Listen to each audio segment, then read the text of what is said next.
Bill Yuen and Peter Y, please stand. You have both been convicted after trial of assisting a foreign intelligence service contrary to Section 3, subsection 2 of the National Security Act 2023. Peter Y, you have also been convicted of misconduct in public office. I must now sentence you for these offences. There are no offence-specific sentencing guidelines applicable to this case, so I approach sentence by determining the seriousness of the offending, applying any applicable overarching guidelines, and considering analogous authorities to reach sentences that are proportionate and consistent with principle. The first count alleges offending between the 20th of December 2023 and the 2nd of May 2024. It is important to identify at once that in sentencing I am only concerned with conduct after the 20th of December 2023, because that is the period of criminality created by Parliament under the National Security Act of 2023.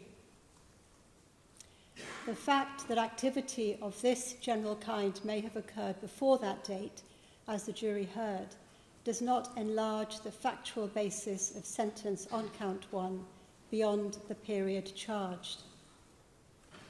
The offence of which you've been convicted is a grave one. Parliament enacted the National Security Act 2023 in response to a contemporary and growing reality. The United Kingdom now faces persistent, adaptive and often clandestine interference by foreign state actors and those acting on their behalf. Modern foreign intelligence activity is not confined to orthodox espionage against military or governmental secrets.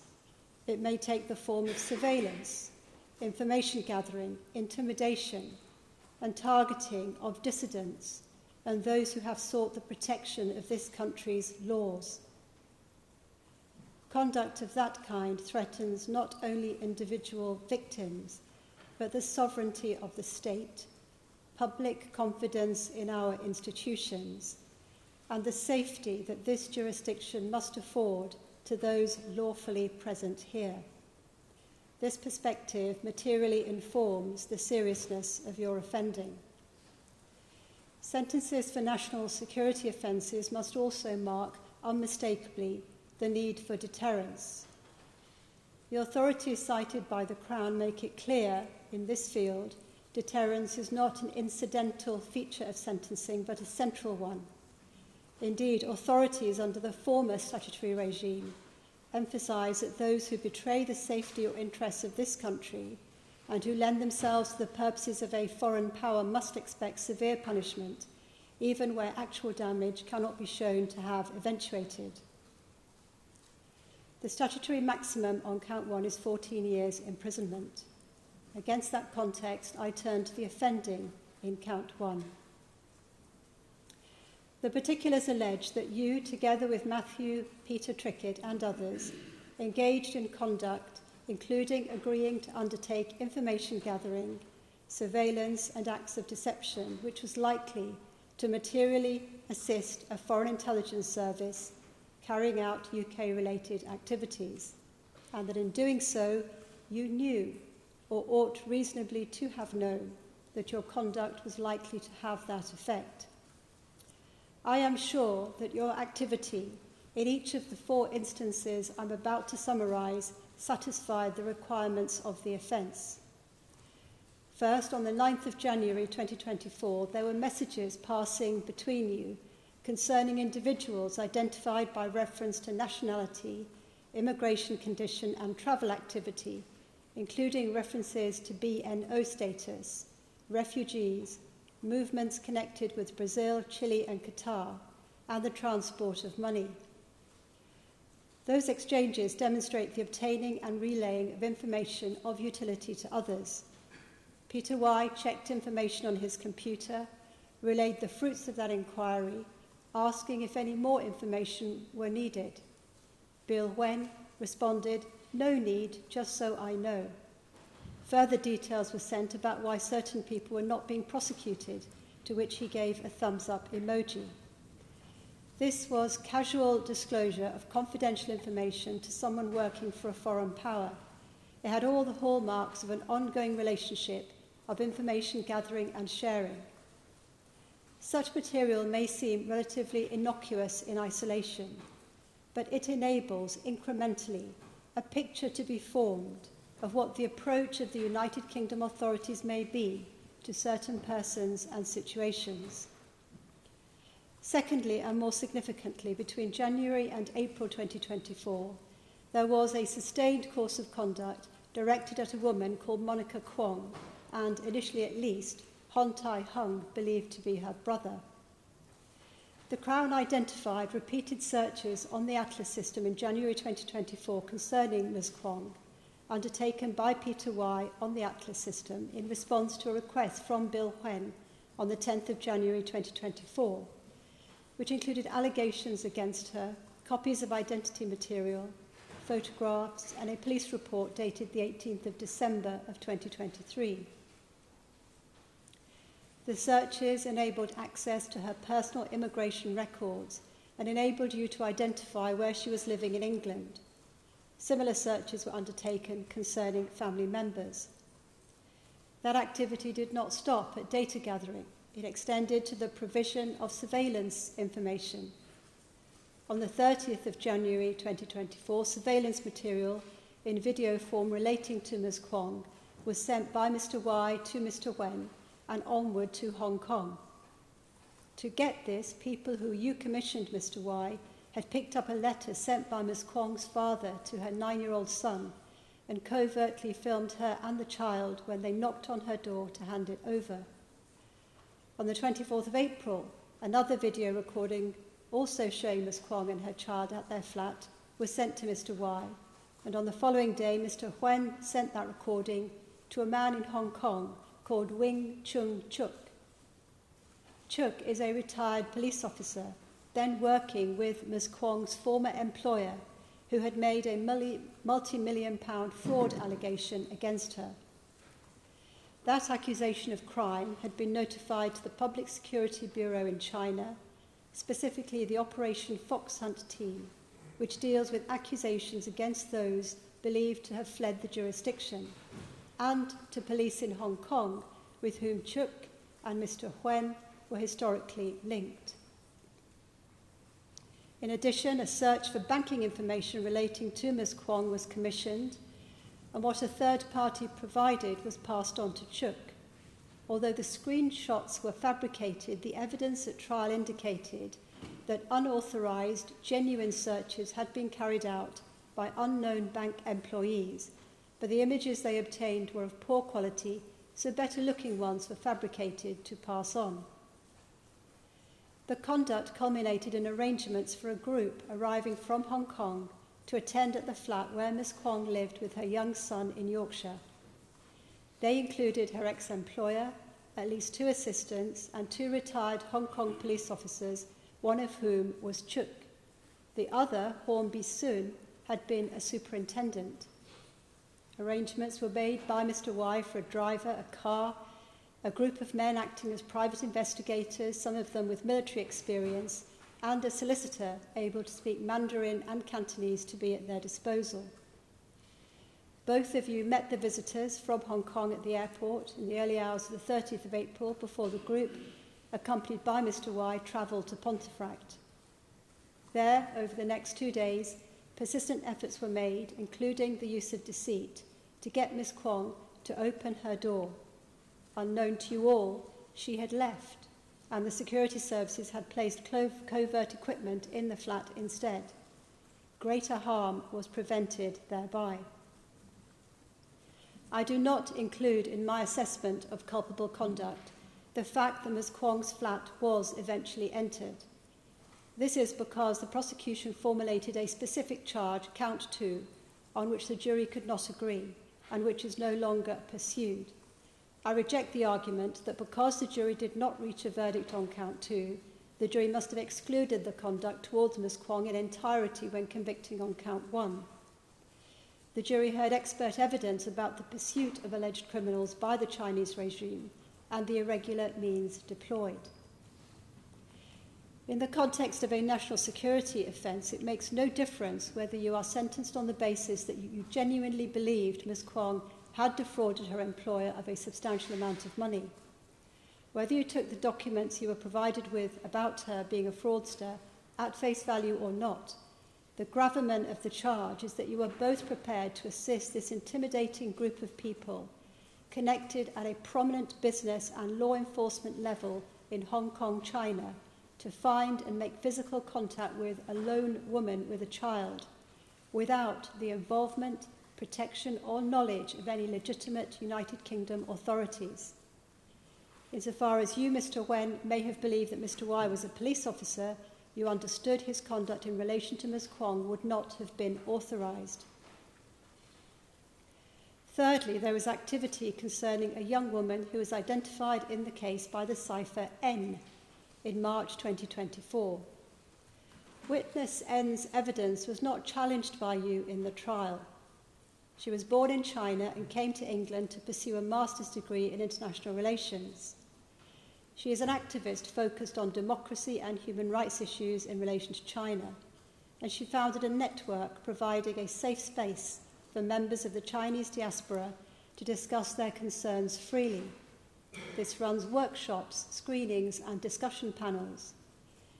Chinese authorities are known to target activists like her as part of their united front, aiming to influence such representative figures. She sought asylum in the United Kingdom and has been subjected to what she calls mind games by the Chinese regime. This includes being given the impression that they can continuously monitor what she is doing, especially online, in banking or on social media. On the 18th of March 2024, George Lee, another member of the network of retired Hong Kong police officers identified in this case, sought information from Mr. Yuen about a targeted subject in the United Kingdom, describing her as a mainland Chinese person involved in sensitive activities. That information was passed to Mr. Y. There followed communications between Mr. Y and Matthew Trickett, and then a response sent back via Mr. Yuen, indicating that the details could only be found with greater time and resources. This was a clear indication that what inquiries had been made had not borne fruit, not that no relevant conduct had been engaged in. Later that month, a further request was made as to whether there could be an investigation about this female in the UK, on the basis that she was engaged in anti-China activities and had left Hong Kong owing money to George Lee. The material provided by Lee to Mr. Yuen and then on to Mr. Y included photographs of N and accurate official and personal information about N and her mother.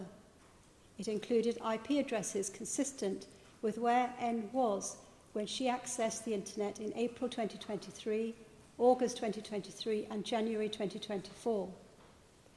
There was never any genuine debt, but the suggestion of her being a fugitive and trumped-up inquiries could conceivably have damaged and discredited N's asylum claim. Fourthly, in April 2024, the retired police officer Lee passed on a request which he said came from Shanghai concerning two Chinese designers, one of Chinese nationality and the other a German, whose design house was said to be in financial dispute with a Chinese company. He said that they wanted to use the dispute as an excuse to evaluate their business dealings and discover how the flow of information in such an investigation would work. He inquired whether there were ways to do this within what he called Hong Kong investigating circles, which is what the two of you were engaged in. Mr. Yuen agreed to let Lee know if an investigation could be mounted in Germany. He then deployed his unofficial investigating circle and held a 9-minute call with Mr. Y, following which Mr. Y communicated with Matthew Trickett about that potential work.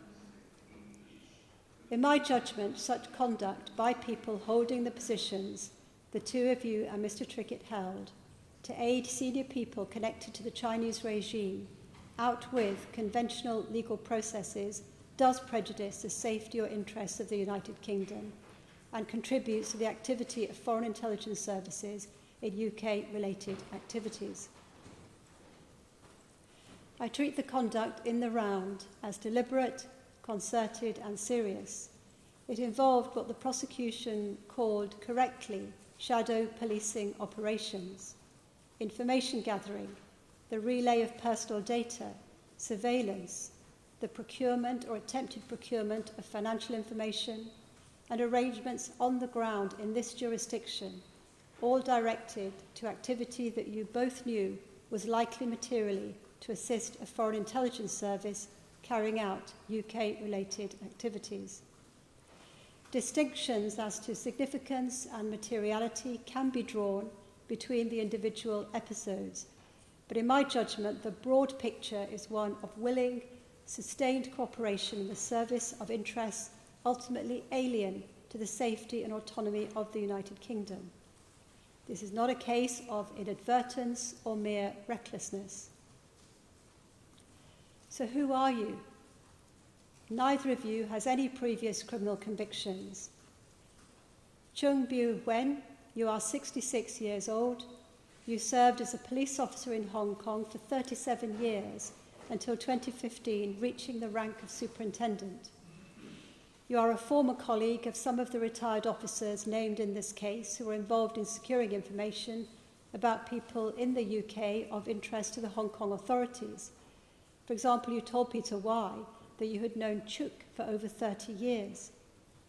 You retired and came to England to join your family already settled here. Within months, you took up employment in London as office manager at the Hong Kong Economic and Trade Office, an extension of the government of Hong Kong Special Administrative Region, part of the People's Republic of China.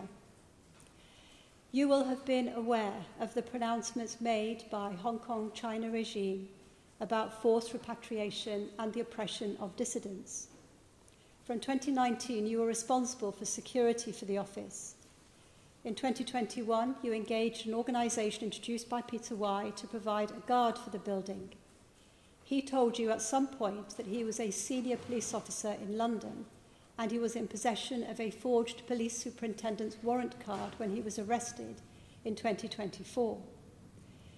Nonetheless, as I have already observed, your own experience of law enforcement in Hong Kong and your contact with the allocated officer from the Parliamentary and Diplomatic Protection Unit, to whom you made no mention of your relationship with Mr. Y, means I am sure you understood that what Peter Y was doing for you in relation to Count 1 was unauthorised. Leung Y, you are 41 years old with a young child. You were born in Hong Kong and your father was a policeman in Hong Kong. You yourself joined the Royal Navy and after taking redundancy became a constable in the Metropolitan Police for about 4 years. From 2020, you were a UK Home Office Border Force officer. You were also a volunteer City of London Special Constable, although you like to give the impression you were a much more senior serving police officer. You also ran a security company and were employed to carry out undercover security operations with some success. Both of you met frequently in London and on several occasions in Hong Kong with members of the ex-police officers network. Matthew Trickett was an ex-Marine and a close friend of yours, Mr. Y. He worked for Home Office Immigration Enforcement as well as a private security guard, and he knew others with his background who did the same work. He was arrested with you, Mr. Y, at Miss Kwong's flat on the 1st of May 2024. Very sadly for his family, he died by his own hand shortly after release on bail after charge. I regard the culpability of each of you on Count 1 as high rather than medium or low. I reject the submission that an offence contrary to Section 3, subsection 2 is of lesser culpability than Section 3, subsection 1. Both of you played significant roles in the enterprise, which was primarily motivated by your enduring affinity with or loyalty to the Chinese state, despite your dual British Hong Kong citizenship. You targeted individuals, you involved others, and the activity formed a course of conduct lasting some months, which ceased only upon intervention by the authorities. Your conduct was closely aligned with foreign intelligence objectives, as the expert evidence to the jury demonstrated. Whether or not every aggravating contention advanced by the Crown were to be adopted in identical terms, I am satisfied that neither of you was a peripheral actor. Mr. Yuen, you were employed by the Hong Kong Economic and Trade Office and were the conduit, organiser and facilitator. Requests came to you, you relayed them, you coordinated responses, and you monitored or transmitted the product. Mr. Y, you were not merely a subordinate functionary. You gathered information, exploited your access to official systems, arranged and transmitted surveillance material, and participated in arrangements on the ground in Pontefract. You solicited a bank employee to breach confidentiality. You directed others in the activity, such as Matthew Trickett. Although it was not the only or primary motivation, there was evidence at the trial that both of you received remuneration during the indictment period. It was agreed Peter Y received £5,500 from Bill Yuen and 590,000 Hong Kong dollars, equivalent to over £50,000, in cash to his Hong Kong bank account. Mr. Y transferred 120,000 Hong Kong dollars to Bill Yuen, who was, of course, receiving his wages at the Hong Kong Economic and Trade Office. In relation to harm, I bear in mind that the offence is one not concerned not only with completed damage, but with the provision of material assistance in UK-related activities and with the risk thereby created. The prosecution invites attention to the highly material assistance provided in respect of Ms. Kwong, to the sensitivity of immigration data and personal information which is not publicly available, to the vulnerability of Ms. Kwong, her child, and witness N, and to the severe potential consequences had the efforts to locate, discredit, or return them to Hong Kong or China succeeded. It further identifies the connection between such conduct and wider threats to democratic values and the rule of law. In respect of Ms. Kwong, there is no extradition treaty between the United Kingdom and China, and it is vital that extrajudicial processes are not permitted to proliferate. Turning to witness N, freedom to dissent is the quiet architecture of a just society. N's evidence goes to the ability of Chinese dissidents in the UK to protest vociferously, speak openly, to challenge policies or leadership in their homeland. And given the past relationship between this country and Hong Kong, it carries a particular poignancy. These are all proper features to bear in mind in assessing seriousness of the harm in this offence. As to specific victim impact, the materials before me require measured assessment, and I bear in mind the submissions made on your behalf. In relation to Ms. Kwong, who was not a dissenter or activist, highly personal information was obtained so her address in the United Kingdom could be subjected to surveillance. In relation to witness N, the activity contemplated or undertaken had the potential to discredit an asylum claim and expose her to grave consequences. Both are rightly described as somewhat vulnerable. In her victim impact statement, Ms. Kwong describes a significant psychological and emotional impact on herself and her son. Both are anxious, experience sleeping problems, and they've isolated themselves to avoid putting others at risk here and in Hong Kong, China. This court is not in any position to determine whether she was a fugitive from justice or, as she told the jury, that she fled Hong Kong because she was afraid of being made a scapegoat for her wealthy employer's misdemeanours, and she knew people in her position had been made to disappear. Witness N continues to fear for her safety and has been taking medication to help her mental health. She's worried about her family in China, as the authorities there have maintained pressure on relatives to suppress Witness N's activism in England and to persuade her to withdraw her application for asylum. I have no hesitation in accepting that your conduct contributed to fear, insecurity and distress to those targeted, although I temper the degree to which I can fairly attribute those conditions entirely to your conduct.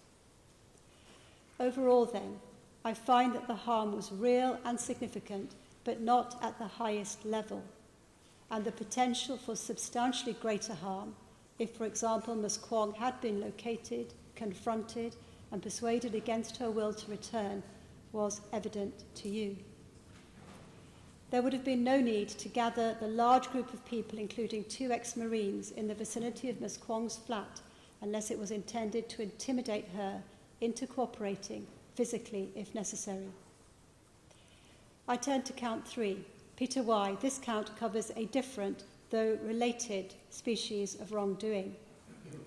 You were convicted of misconduct in public office between the 16th of September 2022 and the 2nd of May 2024. The Crown's case was that throughout that period you conducted unauthorised searches on the Home Office Atlas database. Atlas was a confidential database. Access was conditional upon acceptance of clear restrictions, and you had received training in its proper use. The count 3 wrongdoing spans the whole charged period and overlaps only in part with count 1. It includes searches conducted for the benefit of the foreign intelligence activity already described, but also extends to searches concerning many other individuals. Evidence was called of you searching for the personal details of a young man who gave evidence as witness Y. He sought asylum in this country and has taken part in many protests against the Chinese regime. You passed the information to an intelligence officer following an incident at Basinghall Street in the City of London in 2023, in which he was protesting at the visit of a Hong Kong politician. You had supplied private security officers for the event, and you came across Y after he'd verbally remonstrated with the politician. You told him you could have him arrested. In your evidence, you admitted you searched for and passed on his personal details in a memo to Home Office officials and to intelligence requesting that his asylum application be reviewed because of the view you took of his behaviour. The prosecution rightly described this as malicious conduct towards a young man, physically much inferior to you, who had caused personal affront. It reveals a serious defect of judgment and a lack of professional integrity, which is not reflected in the way those who have provided character references on your behalf see you. I record that witness Y's asylum application succeeded, so the harm you envisaged in that regard did not come to pass. On your behalf, it has been acknowledged that in addition to Monica Kwong, Atlas was accessed for non-professional reasons in relation to at least 9 individuals. Some of them were known to you or contacts of acquaintances. As a starting point to the relevant principles, I have regard to the Attorney General's reference number 30 of 2010. Punishment and deterrence are important. An incentive increases the seriousness. Gravity grows when those who have no right to the information being provided gain comfort from knowing they have a source of confidential material at their command, and where misconduct impacts on border force operations, a different category of severity would be reached. The prosecution identifies aggravating features of count 3, including that the conduct was deliberate rather than negligent, that it persisted for nearly 2 years, that it involved repeated examples of unauthorised access, that searches were carried out for the benefit of a foreign intelligence agency and in attempts to suppress political dissent, that searches concerning witness Y appears to have followed a lawful and peaceful protest, that some copies of sensitive data were retained on your personal device, and that the misconduct caused potential harm to confidence in the integrity of the United Kingdom's immigration arrangements. It also records that your abuse of the Atlas system and reserved the description cockroaches, dehumanising language used by the Chinese regime for pro-democracy protesters, of whom Mr. Law had been one, and you made it clear that you disapproved of their activities both in Hong Kong and England. The offending on count 3 was not an isolated lapse, a momentary error, or a technical breach. It was a prolonged, knowing and repeated misuse of a confidential state database by a public official entrusted with access to it.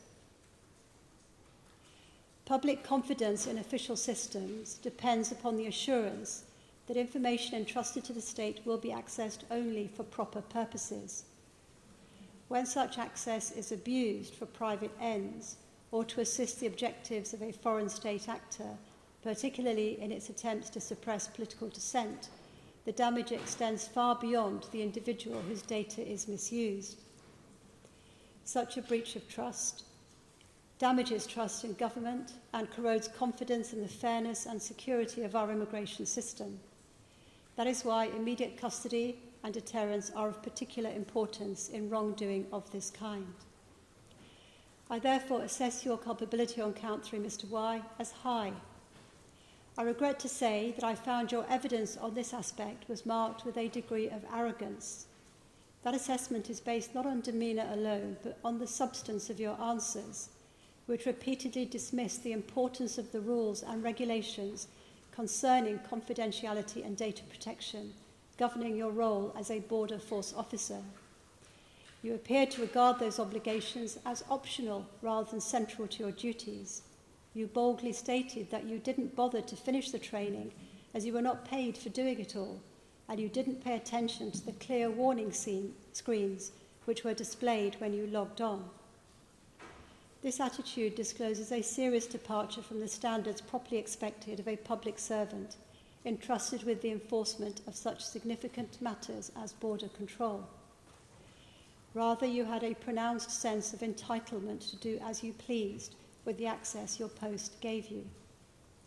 Your disregard of responsibilities extended to another employment you held with an immigration advisory agency called Elite UK Migration Consultancy as an immigration consultant, which was at the very least an outside interest which you had not declared to the Home Office as the relevant policy required. On the other hand, I recognise that there is no evidence that you are providing information for financial gain outside of the facts that I've already dealt with in relation to count 1. The sentence or sentences I impose must reflect the entirety of the criminality and be just and proportionate, avoiding double counting any elements while recognising that count 3 contains wrongdoing over a longer time and with a wider compass. It overlaps in part with count 1 because some of the unauthorised Atlas searches formed part of the Foreign Intelligence Assistance offence. The prosecution specifically invites a consecutive sentence in respect of the non-overlapping misconduct. The defence submissions rightly call attention to totality. Both are matters to which I have proper regard. It is a rare case in which there is no mitigation, and you rely on what might have been strong mitigation were the convictions you have acquired for a different type of crime. Several people have recognised your positive qualities.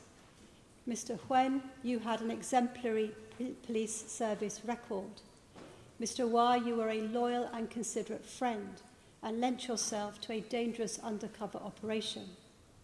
I have borne carefully in mind the character references and the absence of previous convictions. It is plain, though, that here your standing and previous good character put you into a position to commit these offences in the way you did. Neither of you has the benefit of a guilty plea. Stepping back, the offending proved to the jury strikes at several interests which the criminal law must vigilantly protect: the national security of the United Kingdom, the integrity of public administration, the safety of those who have sought refuge or residence here, and the principle that foreign powers may not, through covert means or local proxies, pursue their objectives on British soil with impunity. Those who lend themselves to conduct such as that proved in this case must expect severe sentences. The court must punish the wrongdoing and speak plainly so that others who may be tempted to act in a similar fashion understand that such conduct will attract condign punishment. Mr. Yuen, on count 1, the sentence is 8 years imprisonment.